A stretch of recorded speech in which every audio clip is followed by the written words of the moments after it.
All right, great. Well, thanks everyone for joining today. This is a part of a training series that we're rolling out here at GitLab. The reason why this series has kind of come about is because with our move to the outbound model, we recognize that we probably have to take a little bit of a different or more deliberate approach through the whole recruiting cycle for candidates. And we want to be really cognizant of the impacts of this model to the offer acceptance rate. So our current KR for offer acceptance is 0.9.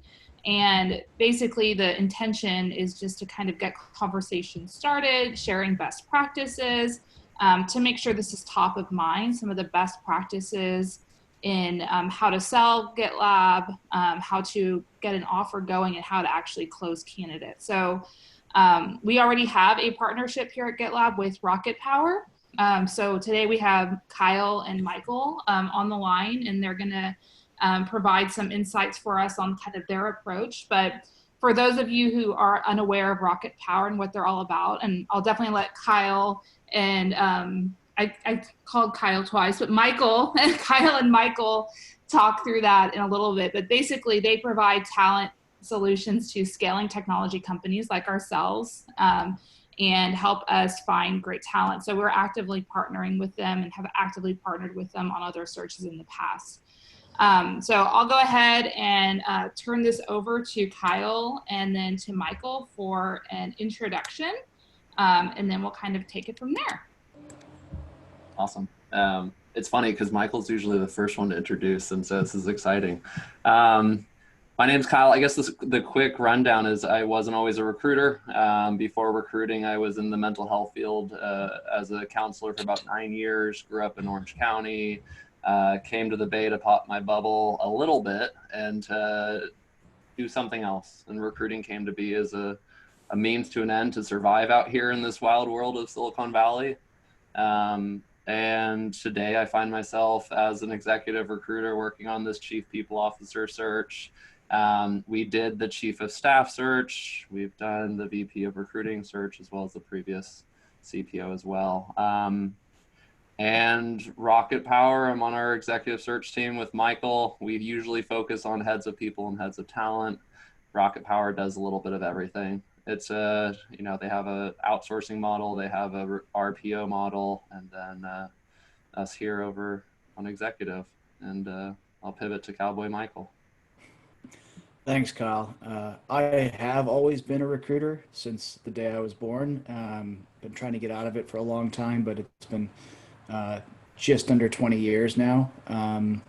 Most of that spent in Asia, most with scaling US technology companies. And I've had a sort of interesting mix of in-house and agency experience back and forth a number of times. I think this is my third go on the agency side in my career. I helped grow Morgan Stanley in Japan a long time ago when banking was cool. I joined Apple before the iPhone, launched the iPhone in Japan, built a bunch there, built my own recruiting firm in Japan, which I eventually sold. Spent time at Salesforce, and then went with Uber for a ride, where I ran all of recruiting for the Americas. It was sort of my first experience with a very highly distributed team. I had 50 recruiters in 10 countries, 10 cities, and in 10 countries, I think. And then grew Instacart from about 300 to 700 people as the VP there and on the exec team before pivoting into exec search again. So I'm actually super hands-on. I actually do recruiting, right? It's not everyone that's been doing it for as long as me still actually does the work.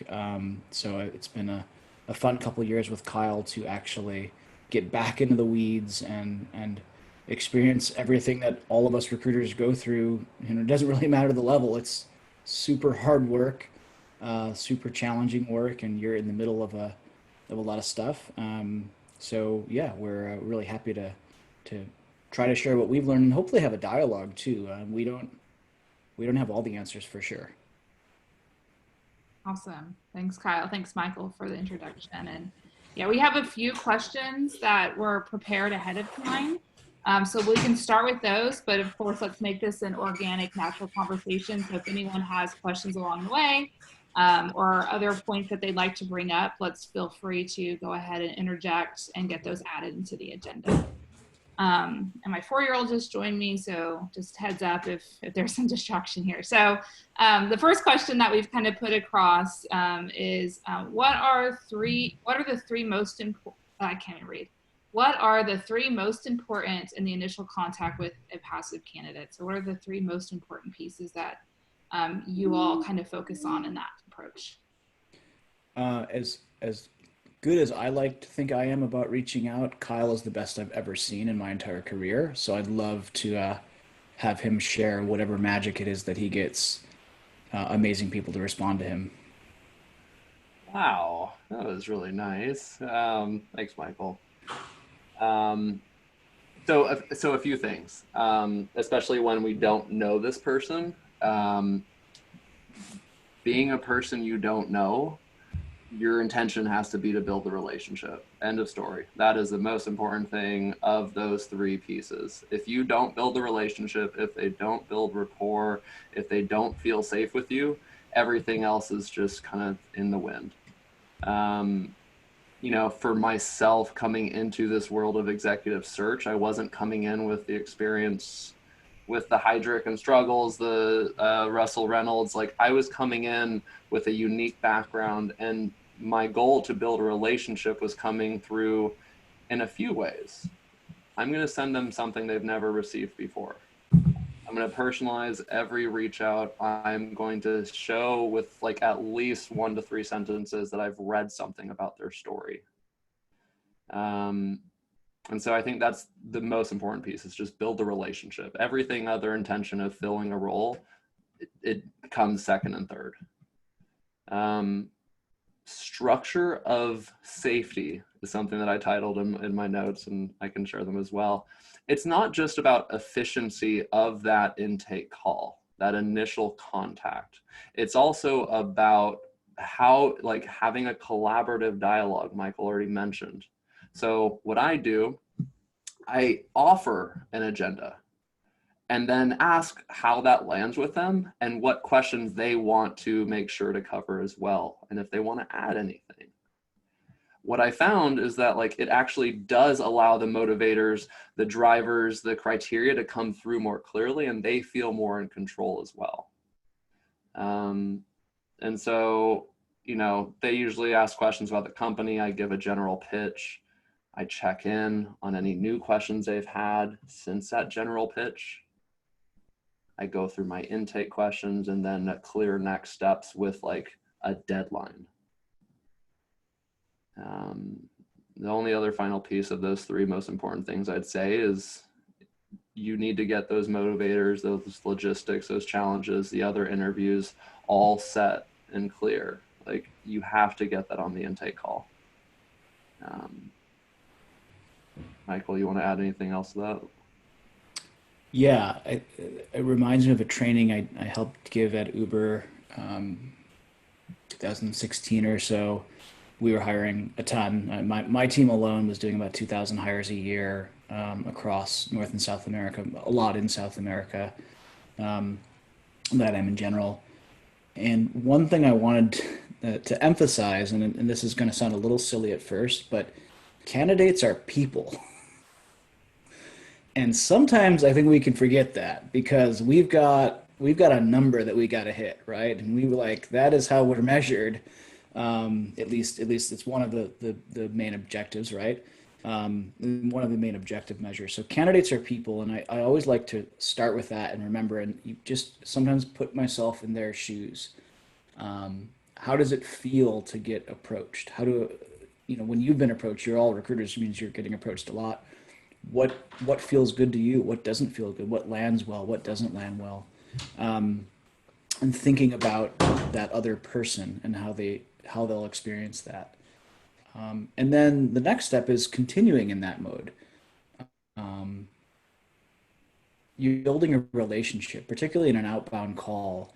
And an exec is all outbound, right? We almost never have applicants. We'll have referrals, but not applicants. Even referrals, they're never like, this person's so interested in the job, they want to apply. They're people that want to learn something. So you're looking to build a relationship and learn about someone, and you're teaching them about your opportunity. So even before you're selling them anything, and certainly well before you're evaluating them, you've asked for the meeting, right? So you've got to be offering something. I was coaching a CTO just yesterday, who I coach as part of my coaching practice, and he has an interview today where they reached out to him, and he started answering all the questions as if he was being interviewed, and I was like, wait, stop right there, like they called you. It's your turn. Like this is your meeting to find out what you want. You don't have to answer any questions. You don't have to like do anything. Like you want to find out more. So remember that you've asked for the meeting, that they're people and you're trying to build a relationship. So what steps would you use there? I was going to try to make an analogy around dating. I think, but I've been married for 15 years. So I think now it's all in an app. So I don't know if it works, but you usually like you want to get to know someone first before you'll like ask it out on a date, right? Or any further moves. So I think building that relationship is the most important. And one thing I learned at Apple decades ago, it sounds weird, in the early 2000s, what they called the SWAT team there, which was the original exec team that Steve Jobs just bought a small exec search firm. That was his approach. Their reach out emails were so casual and so gentle, and you're just like, hey, I'm working on this role. Thought you might know someone in this. You look like you're connected. Wonder if I could talk to you about it. Thought you might know someone. It's very indirect, and they had like a super high response rate. And this is before Apple was cool, by the way. Maybe it's not cool anymore. It was before it like went cool and big, and now it's probably like too scary. But super high response rate because you're asking for help instead of saying, "Do you want this job?" So there's a few different ways to think about that, but it is absolutely very different. All of our ATS, our applicant tracking systems, are designed for an inbound flow. Like that's how they work, right? They're like it's people who have applied.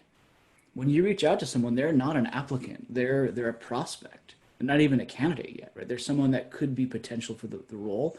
And so it really does it's a different mindset and shift than processing someone through a flow.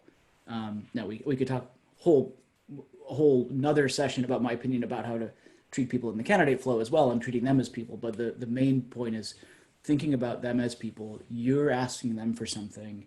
What are you giving them? What's going to feel good for them? And building that relationship from that very first call.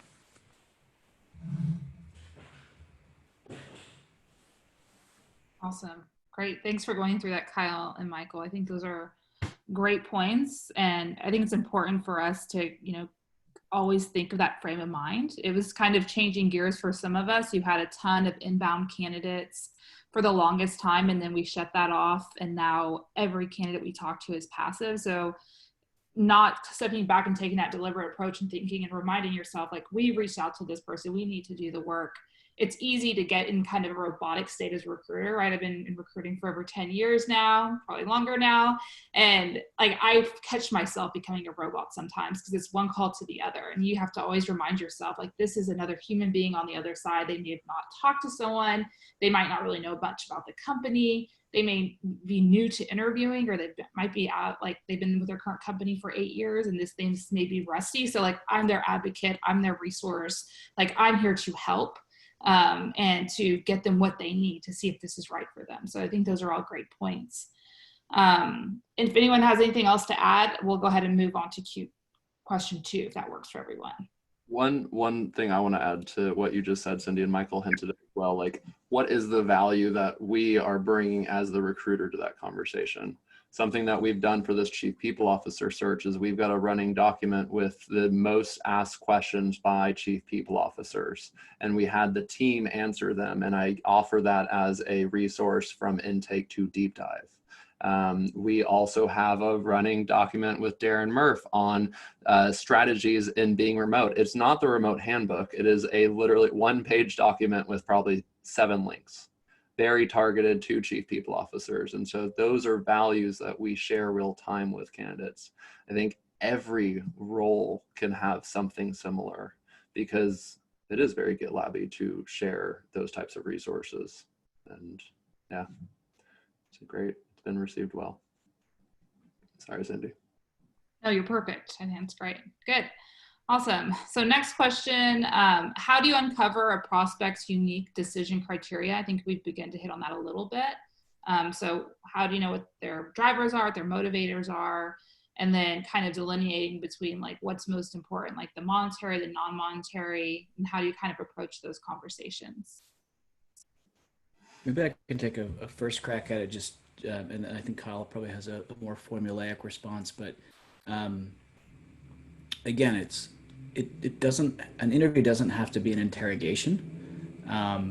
It can be it's just a conversation. It's quite easy when you get if people feel comfortable. They tell you pretty quickly what they want, what's important to them, or they indicate it in other ways, right? So, paying attention to what is heart and meaning for them, I think is important. What they're really saying, and then sometimes not being afraid to then just ask a little more directly if you're not getting where you need to go. Once you've built up that trust. Maybe Kyle, you can. Yeah. I mean, Michael, can I share a little bit about our origin story? Sure. I mean, I think Michael and my relationship is a good example to share. I got connected with Michael when I was looking for speakers for an event I was holding at a startup called Lyric. And he was open to it, and we built that connection from there. I followed up a month or so later after seeing open to new opportunities. We had just a conversation, and one of the things I heard him saying was that like he misses the flexibility with his family. He misses these moments where he gets to be with his kids. And once our executive search team started to grow, my talent partner, the founder of Rocket Recruiting, we tag teamed and reached out to Michael. And it was like the longest shot to get the previous VP of talent at Instacart to come on to an agency team. I was in disbelief when Cody said we're actually talking. And so it was understanding the person. And we're not going to have any of like the brain blasting answers here, as you all may be hearing, but I think it is so important for recruiters to know themselves, to do your own personal development work and notice what's coming up in your body when you're in conversation with people, because it will be getting communicated in some way. Some of the things that I hear from CPOs that I talk to is there's some levels of imposter syndrome, even at the C-suite. And being able to reflect that and ask that and share that allows them to feel safe with me. And they go into this beautiful, like not just an interrogation like Michael's saying, but really sharing themselves more fully, which allows me to sell them to the hiring manager if they're the right match. So in Michael's formulaic tag, curiosity, I think, is one of the most important pieces. If you were in their shoes, what do you think their criteria, drivers, motivators would be? Because you need to be in their shoes to be able to uncover what socks they're wearing, what laces they're doing, etc. And that's actually served me to uncover a lot of things on that first call where I actually paint the picture before asking the question. One question I like to ask is, so imagine that this interview process is done. You've literally finished all the interviews. You're super excited. And you have 4 other offers coming your way, including ours. What are your major factors to make such a decision? And just pause. And that pause is really important because they probably are pause as well. And then you can just check in on those motivators throughout the entire interview process because they're most likely going to change. And then the final piece of the formula to understand their criteria is integrity. You must have integrity as a recruiter to have them follow up with that same impeccability of their word. If you say you're going to do something, do it. Put it in your calendar, put it in your notes so that you have a system to follow up. If there's no update, still update them. It has gone miles to do that. I learned that when I was at Google for a short time, like the no update is priceless. And it lands so well. And I'm not sure, I haven't read the handbook fully on rejections, but like, do the call. I'm in the mindset that if we're doing an intake call with someone, I'm going to reject them on a call. And that has gone miles in terms of the relationships I've been able to build for the long term. For example, I placed someone ahead of people at a Series A startup with like 40 people. And we had that kickoff meeting to hire in 36 days. It was because the candidate that they hired was someone that I rejected from a previous search a year ago. But I had rapport. They felt comfortable. I could speak to who they were and what they did. And without that integrity piece, it would never have happened that way. I think those are fantastic points, and I like how you put it in a nice package, Kyle. And I think everyone is probably thinking now, yeah, but who has time for all that? Mm. Who has time to do your rejections by phone or to make sure you follow up every little thing? Like we've got other pressures on our mind, right? We got to we got to fill out notes in Greenhouse, and we probably got to put a GET request in or whatever to call that an update. But here's where not only because it's the right thing to do to treat people right, but here's where it really comes to the dollars, or in this case, the hires, right? For an internal recruiter, it's ABC, always be closing. It really starts with always, as in the very first contact, and every contact you have with that candidate is going to be important when it comes to closing time. And all of the pre-work you've done there, and with all the other candidates, all that work at the end of your funnel is going to give you a relationship where it's going to be a lot easier to get it closed if it's closable.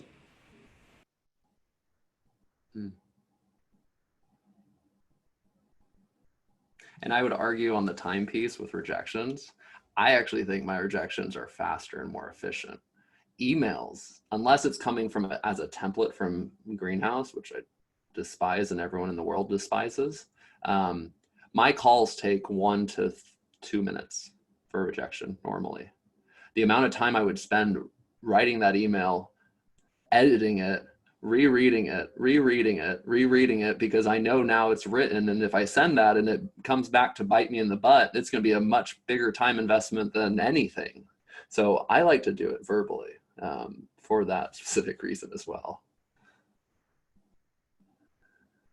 Yeah, and you can batch them too, like for efficiency. I had some of my best recruiters at Instacart every day, either at the end of the day before they went home, or on a Friday they would just update everyone, good and bad, and they had systems to feel it out, because obviously sometimes people are gutted and need a little more time or attention, but there's ways to make it efficient.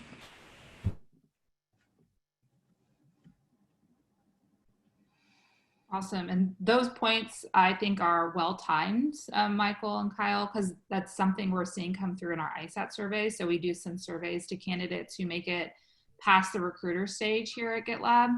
And I think we've seen some dips in our ISAT scores lately. And I think it's because we have a lot more passive candidates, and they're like, you reached out to me and now you're declining me, but I'm not getting a call.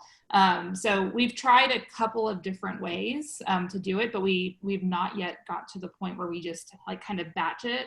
That's what I did in the past. And they used to call me Cindy to decline or decline, right? Like I would just slam through all my decline calls, decline with a smile. At the end, everyone felt good about it, and it was a lot easier. Emails are hard, right? People read into them, you can go back and forth. So I think that's a good point. And I know that's something us as a recruiting team have like open conversation going right now to kind of figure out what is our approach and how are we going to iterate on the way we decline folks. So I think that's a well-timed conversation. Thank you for that. Awesome. All right. Anyone else have anything they wanted to kind of interject here before we move to question 3? I don't want this to just be the Cindy and Michael and Kyle show. So if anyone else has anything else they wanted to say before we move to question 3. Okay. All right. So next one, how do you uncover if the prospect is actively interviewing or may have competing offers, and what do you do about it? I'll jump in real quick.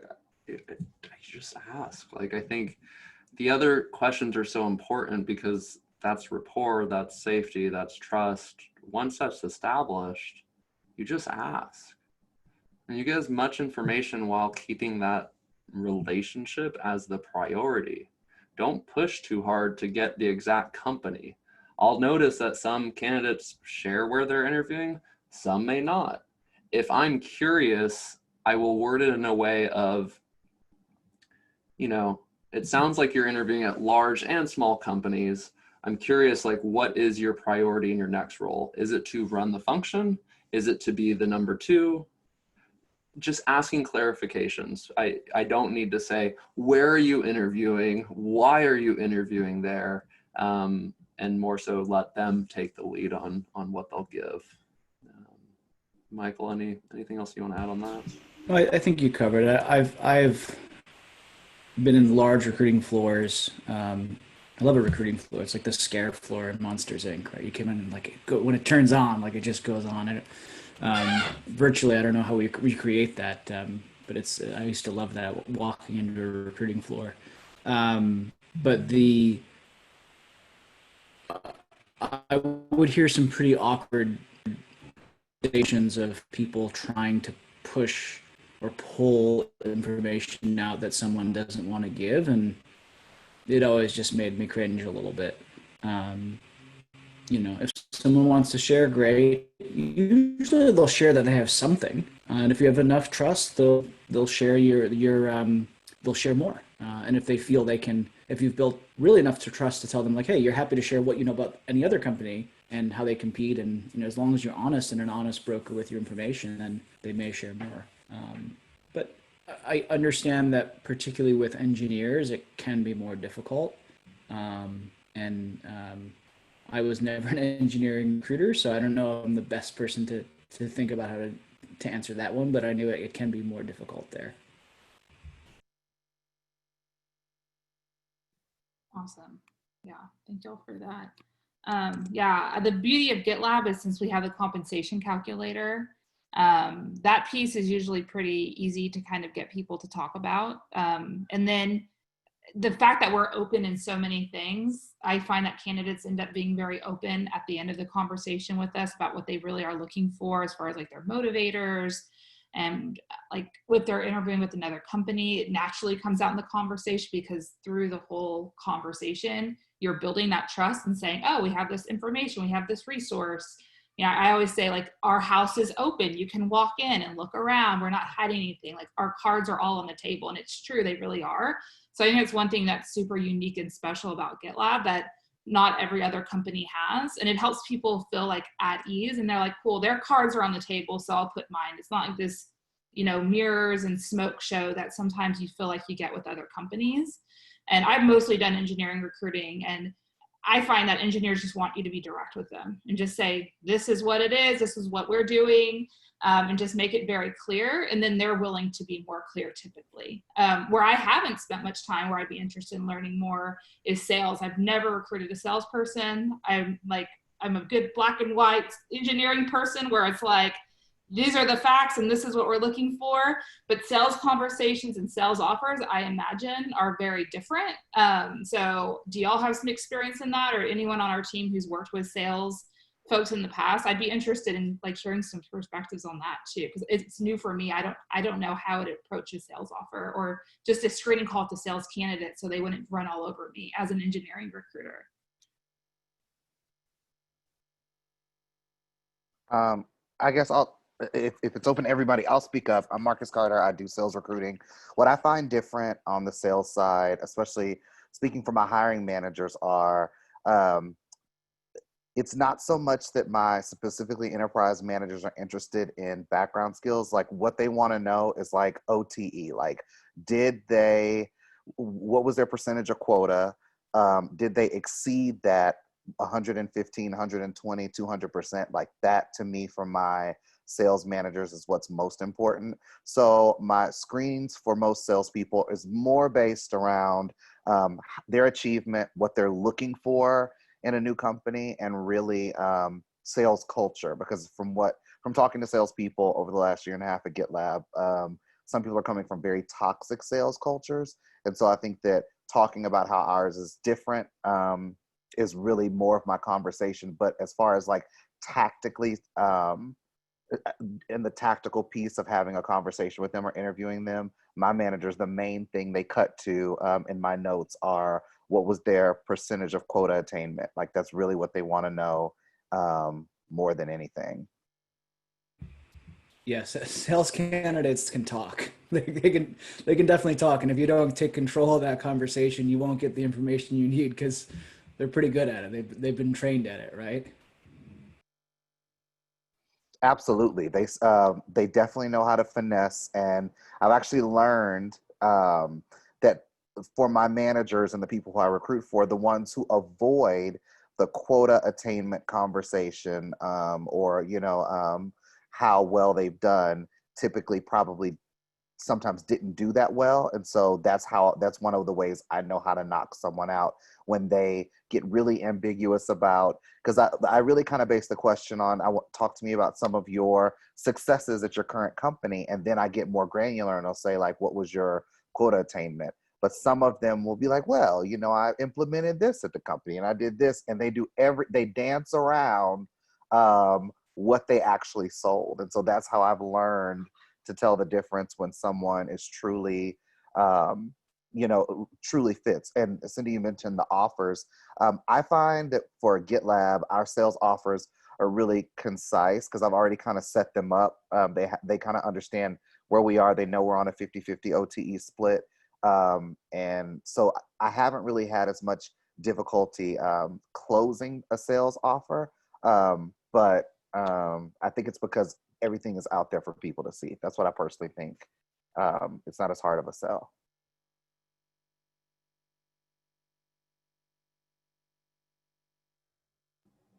And one, just this is kind of going to the next question, but the transparency piece and the resource that GitLab is, like, I will say that, like, on record, GitLab is the most fun company for me to pitch. Like, there are so many pieces that I pull from, not just the comp calculator, the equity calculator is huge.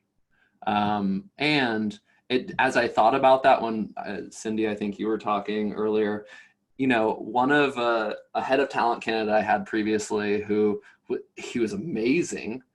He created an offer experience package deck that he would send to everyone. And that included, a personalized CEO letter, et cetera. But it also included a breakdown of benefits and how much all the benefits are valued at. And if GitLab has a comp calculator, an equity calculator, and they have a ton of benefits, I mean, that may be another resource that could be shared. Awesome. Yeah, it's great. I'm always like, so typically you don't get this information until you walk in on your first day at a company, but here is everything. And then I'm available to answer questions for you as well. And I think that's an approach I haven't adopted yet in the outbound model. Is for active candidates in the past, I would just kind of direct them there, but not necessarily walk them through it.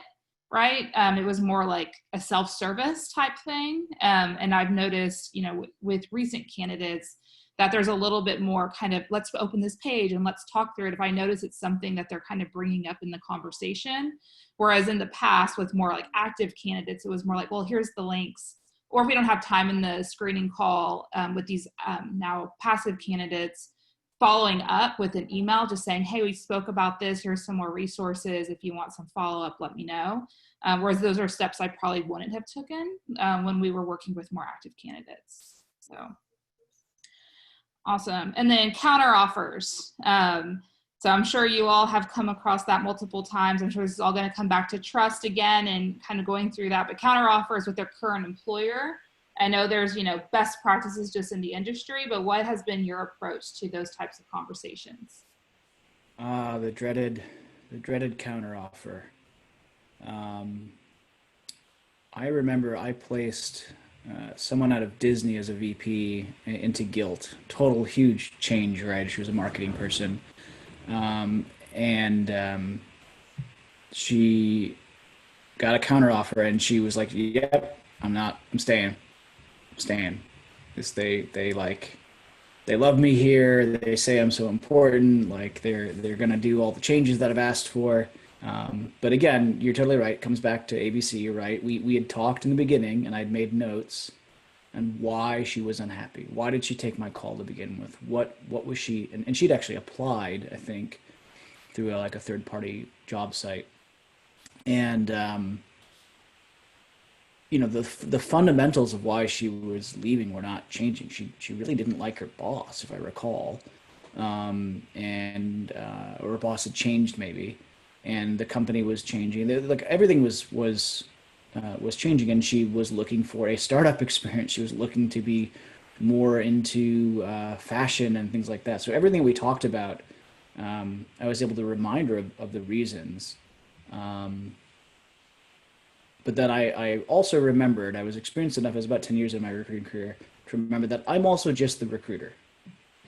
So I can only do so much. Who really has to do something is the hiring manager. So we got the CEO of the client company on the phone with her. Or maybe I think they probably met in person. They spent a lot of time together, and obviously we prepped him to be armed with what he needed as well to actually get there. And in the end, we made it happen. But it was a lot of work, and I think I've never found it to be not a lot of work. And figuring out the nuance of when you can, um, how far you can go is hard too. But I think there's strategies for that. And Kyle, if you have some specific steps that you've seen work. Yeah, I mean, I think that's a really good example that highlights it all. Of course, like the rapport, all those things allowed Michael to get those in motivators or drivers. Um, what my first ever retained search was the head of talent at Scale AI. I worked on that search for very long. Michael came into it at the tail end. It was hard. I talked to 103 people. We had 2 offers out. The person that ended up being that candidate, Adriana de Batista, she was a passive candidate for a month and a half. She didn't want to interview. She was happy where she was at. She was growing where she was at. But what I learned was that she really values, as we all should, like diversity and inclusivity, and taking leadership in those not initiatives but values was huge for her. And because I had interviewed the entire interview panel, which included a coordinator, which included a recruiter who was going to be on her team, I knew that that team that was both junior and senior or mid-level also had those passions. And so I set up coffee meetings with them to connect. Lo and behold, 3 coffee meetings later, one was with the hiring manager as well. She leaned in more and was more interested, and eventually accepted the offer and is still there kicking butt. So it's a dance. It's a dance around what motivators you know. And I used the word imposter syndrome earlier. Sometimes in the interview process, people turn on the fear circuit because interviewing and that is all scary. And so for us to relate as the empowerment of that person's deep soul, I think is something that we as recruiters can lean on more and remind them, like Michael mentioned, these are the things you shared on our first call and it felt really true for you. It sounds like this hits the mark on X, Y, and Z. So because sometimes people forget those things when we're in our own heads. I wondered, does the GitLab team have a process or a playbook for that specific scenario? I think we don't have anything documented. I think at this point it's probably kind of ad hoc, depending on like the recruiter and what they're going through and their relationship with the business. So there's been, a couple times here where, we have a candidate at the very end that the team's really interested in, and it just doesn't seem like it's going to get there. It's not necessarily a counter offer situation, but like something else is happening at the offer stage, maybe another offer. And we do have a lot of good buy-in from our senior leadership team here, and they're willing to talk to folks. So just depending on what the candidate's drivers are and what they're trying to understand, they're willing to kind of jump on a quick, coffee chat, quick Zoom to talk through any of the concerns that they may have. In my past life, at Rackspace, I was recruiting for like a hard to fill role. And anytime we'd have a hot candidate coming into town, of course, we'd like fly them in. I would schedule lunch with the VP for that department and just, or dinner and have them have a nice night out. So they can kind of get to know each other and kind of work through some of these blockers as well. So obviously in a virtual environment, it's a little bit different. But from what I've found, our leaders are very willing to jump in and have those conversations and help uncover that and really show our level of interest. But I'm sure like Matt has probably seen some of that on the product side of the house as well. Matt, have y'all seen anything, or do y'all have any best practices on the product side? Yeah, I mean, it is kind of really on a case-by-case basis because different candidates have different situations and different motivators. So, but the common theme is that never had an issue with any leader in products, connecting with the candidate and just kind of reinforcing how much we want them to come work for us and doing what they need to do to help get it across the finish line.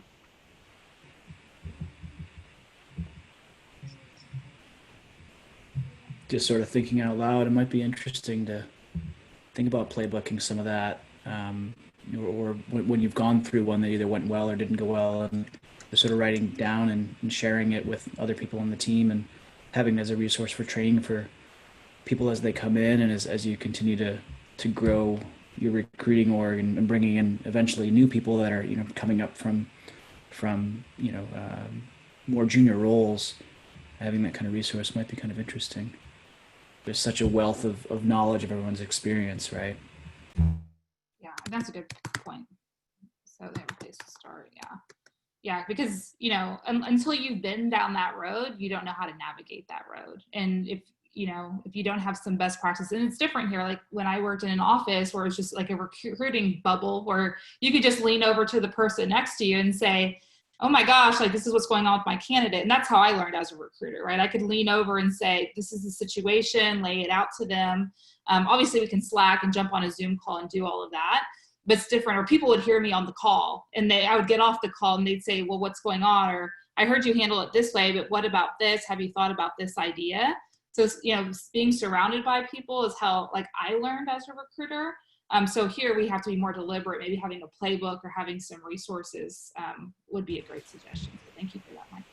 Yeah, that is one of the hardest things. And Kyle and I have been remote since we started working together. And it is, we've had to get more deliberate about feedback and listening and learning from the different things we experience together. Versus, as a manager, at least, and leader of recruiters, just like you say, if I hear someone on the phone, I could quickly jump in and say, hey, like, what do you think about this? Or how are you going to approach this, and help, like, in the spur of the moment, make it happen. But it's another good challenge of learning how to be the world leader and being remote, right? Awesome. Did anyone else have anything else to kind of talk through, or any stories that they wanted to talk through about like, counter offers and handling those situations? Okay. One thing I would add is like, don't wait until the end of the process to get the hiring team involved too. Like if you uncover something on your screening call that you feel like somebody could have a really great conversation over in one of the future interviews, like highlight that in your scorecard and tell them like, hey, I learned that this candidate really likes, XYZ. Why don't you, bring that up in the interview, the conversation you have with them, to show them like how we do that at GitLab or how that kind of meets their interests. Totally. Always be selling, right? So perfect. Good.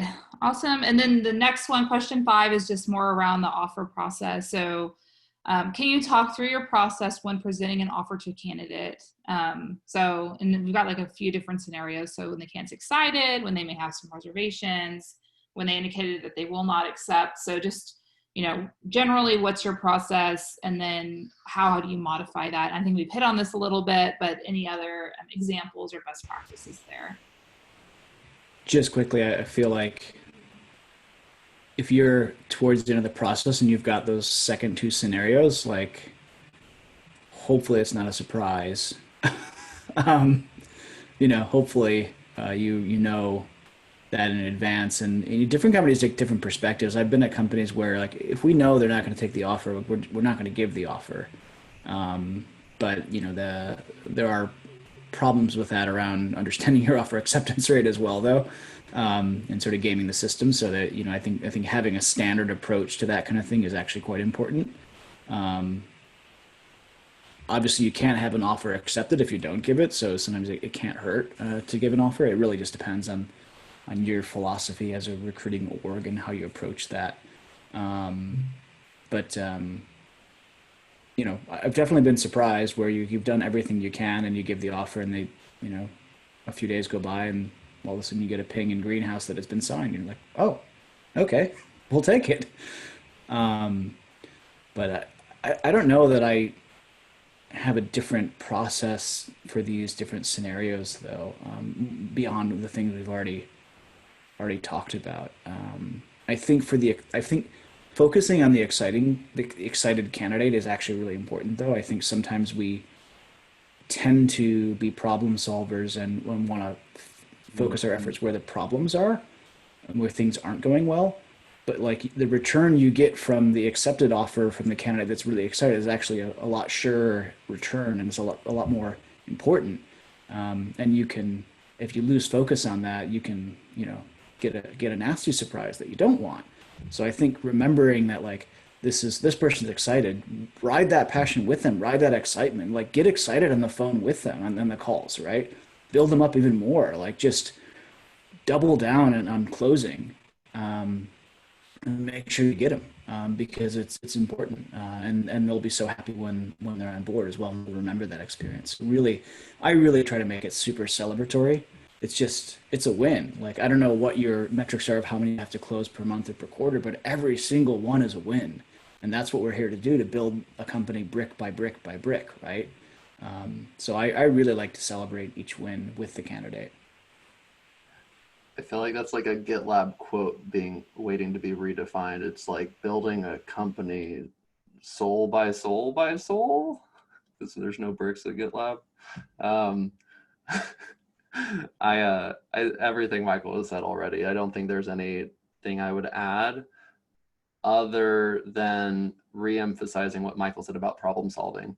I've had candidates who have had the best things on paper, who have been nonchalant about the interview process, get offers and move forward. And then I've had others who have literally been the emerging leader, who have grinded their way to the top of an interview process because of how much time they put forth. I don't think there's any wrong or right there. I think what Michael's leaning on of around philosophical approach that GitLab has, that is really important. So, no, that's all I would add. All right, great. And then just kind of moving into, the current climate. Obviously, 2020 has been an interesting year. So I'm sure, conversations with candidates have probably changed a little bit. So have you all seen any changes in kind of primary motivators for candidates, or if they're willing to move or not move, or, things like that? What has, 2020 looked like, and how's that played into your approach? Well, I'd caution that we're in a very specific niche of, relatively senior executives in the people and talent function in Series A through D companies. So that's a pretty specific area. Their roles have actually been in super high demand. Like, it's like finally let the people leaders finally get to shine. So they've been in high demand. We definitely have seen a lot more caution. If like you're in a good spot and things are feeling good, then maybe less likely to move. On the other hand, we've had other folks who kind of have seen the true colors of their leadership or their CEOs during these hard times, and that has been a spur to them to think, you know what, actually, this is not aligned with my values. What am I doing here? I'm going to go do what I really want to do. So I think in these kinds of times, and I've experienced this before. I was in Japan for the 3/11 earthquake, tsunami, and nuclear meltdown, which was a pretty trifecta of wonderful things to happen at once.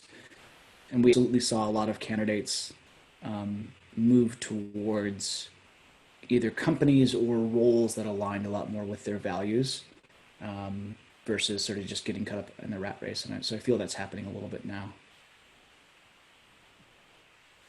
In a formulaic response, I would say stability, respect, and purpose. For all the reasons Michael already hinted at, the stability piece has been something people are always speaking to, not just within like a company, but where they're living. You know, I was on a call over the last 3 weeks. I've had at least 3 intake calls get rescheduled because either the fires were impacting them or the hurricane down south in the United States, or like there's always some peace and stability I think has been largely challenged. And also I get the suspicion that like it's not leaving anytime soon. There is still the concern around this big event coming in November on the 3rd for the United States of like, what does that mean for our country? And just paying some acknowledgement to the stability request. Respect is a really interesting one. Like Michael said, we're siloed and specialized with the people we're speaking to.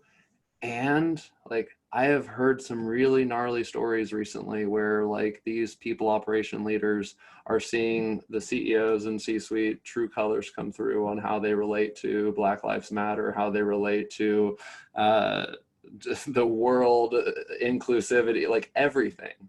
And so having a place that has respect, and one of the major key selling points I highlight with GitLab is diversity is not an initiative. It is a value. And that is a really strong statement that a lot of companies don't make. And the comparably results are just astronomical to share with candidates.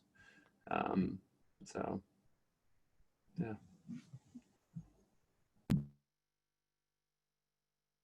All right, cool. Thanks for that, Kyle. Yeah, and Michael, it's definitely different times and different levels. I mean, there's so much uncertainty for everybody, regardless of, you know, if you're coming for a CPO role or you're like, you know, a junior developer, you know, coming into a new organization. But it all goes back to just understand the candidate and where they're coming from and putting yourselves in their shoes, right? So good. And then let me see this last question. Okay, I don't get the question. So what are your lead times on different levels for converting passive candidates? So I think that might be my take was that is it different for an IC versus a C-suite person maybe? And okay, my initial answer is no. People are still people regardless of the level. I think your strategy for engagement is probably different because at the C level you need at the IC level you need a much wider funnel at the top, and so you want to have lots of points of engagement and figure out some cadence of, you know, figuring out when they're ready and how to get them and figure out that, right. And there are all sorts of companies out there trying to apply AI to that and use that to figure out, like, to prompt you to exactly when to call that person. I don't know if any of it works yet, but there's a lot of money being funded into those initiatives. As Rich knows, at the C level or the VP level, sometimes there's just 3 people that can do the job. So you've got to just figure that out and figure out how to keep close with them, so that when they are ready, you can, you know, they know to call you. And so it's a more, I think the amount of work is probably the same, but the strategy is a little bit different. But the human psychology behind it remains the same. Yeah, I would second that. For these executive searches, it's been anywhere from 4 weeks to 3 months going from initial contact to a hire. So there's no clear answer here, I would say. It's taken me years sometimes. Our head of learning our head of education we brought into Apple, it took me 2 years to get him to move from Lego, because Lego was just so much fun.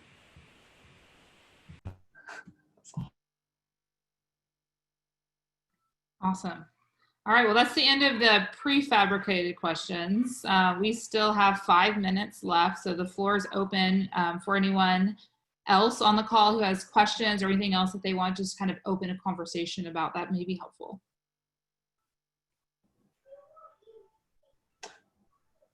Can I add random notes I wanted to share at some point? Absolutely. So we're doing a lunch and learn at Rocket Power, and some feedback that we've gotten from sourcers is that they want to be on calls. And because of the way the business works, and that it's sometimes very challenging. And Michael mentioned about how it feels to be in an office of recruiters and hear the energy and calls and giving feedback and receiving feedback on how things are worded. Like, it is a mispractice. I was one of the few recruiters when I was at Rocket Recruiting who would do the calls on the floor, and it was because I was in the mental health field on a mental health hotline, and so I could pick up a call with anyone at that point. But I cherish that.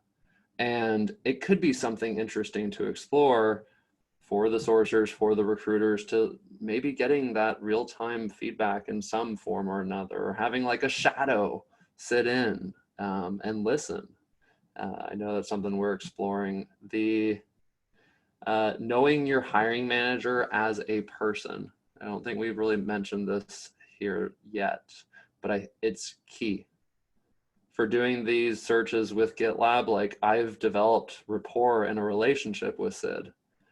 I join meetings with Sid and the team early, and I stay till the very end. In the few moments I get a couple minutes with Sid as a person, I've cherished those moments so much. I've gotten to see Sid's plane that he rented. I've gotten to see him in like a monorail ski suit, like these moments of his family, etc. I take that and I'm able to sell and share about who Sid is from a much more holistic perspective that lands really well with people. And so I think it is really important that you know your hiring managers, not just as the leaders, but also as the people they are.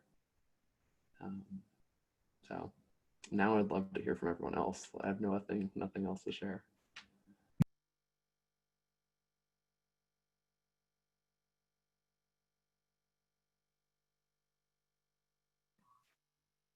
All right. I think that's it. And yeah, but to piggyback on what you just said, Kyle, I agree. Like, I support the VP of support here at GitLab, and like, I love the guy. Like, he's brought me in his backyard and I've seen all of his birds, and like, we talk about his daughter for the first, 10 minutes of every call, and he talks about my family, and like, understanding who he is and then getting to know his leaders under that. Like, when I'm screening candidates, it's so easy to talk about that team because I feel like I really know them and I can give them a true picture of the actual human beings that they'd be working with. So, and then it just makes it much more fun to support them. And then I feel good about placing candidates there because I know that they're like in good hands with those actual human beings. So it's a good point. All right, well, we're at 2 minutes left. Kyle, Michael, thank you so much for taking time. I know you all are very busy, and I appreciate you sharing, your best practices and experiences with the team here at GitLab. We've recorded this call, so able to share it across with anyone on the team who hasn't been able to join. But I've really enjoyed the conversation. It's always good to speak with other folks, and I'm glad we're partnering with you all. So thank you so much, and please follow up if you have any further questions for me or anything else y'all want to kind of talk about after the call today, okay? Thank you so much. It's been wonderful to be here. We've been supporting GitLab since it was about 400 people, so we've been it's been fun to watch it grow along the journey. And yeah, I think you guys have an amazing chance to really define the best remote recruiting in the world. Right. Thank you for that. We'll end on that note. It's a positive one. So thanks, Michael. And thanks, Kyle. And thanks, everyone, for joining. We'll talk soon. Bye. Thank you so much. Have a good one. Thanks, everybody.